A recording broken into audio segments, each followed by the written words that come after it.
રાજ્યમાં ફરી કમોસમી વરસાદના રાઉન્ડની આગાહી 7 એપ્રિલે કમોસમી વરસાદની આગાહી કરવામાં આવી છે।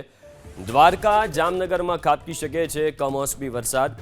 રાજકોટ દાહોદ પંચમહાલમાં માવઠાની આગાહી। મોરબી કચ્છ બનાસકાંઠામાં 7 એપ્રિલે માવઠાની આગાહી છે। સાબરકાંઠા અરવલ્લી પાટણ મહીસાગરમાં પણ માવઠાની આગાહી છે।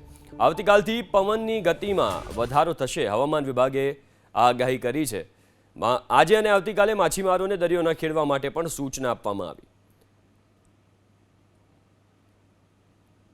તો આ જે મેપ છે ગુજરાતનો નકશો એના માધ્યમથી પણ તમે જોઈ શકો છો જેટલો વિસ્તાર તમને લીલા કલરનો દેખાઈ રહ્યો છે ગ્રીન કલરનો એટલા વિસ્તારમાં વરસાદની આગાહી કરવામાં આવી છે। એટલું જ નહીં આવતીકાલથી પવનની ગતિ પણ વધશે હવામાન વિભાગે આગાહી કરી છે અને માછીમારોને દરિયો ન ખેડવા માટે પણ સૂચના આપવામાં આવી છે।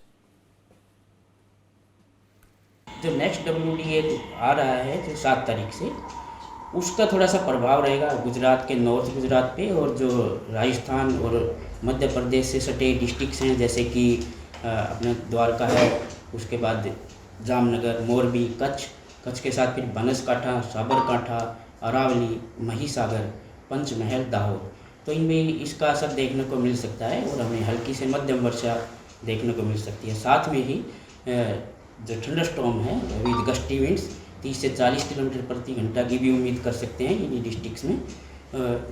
और बाकी उसके अलावा मौसम आमतौर पे शुष्क रहने की संभावना है बाकी के दिनों में।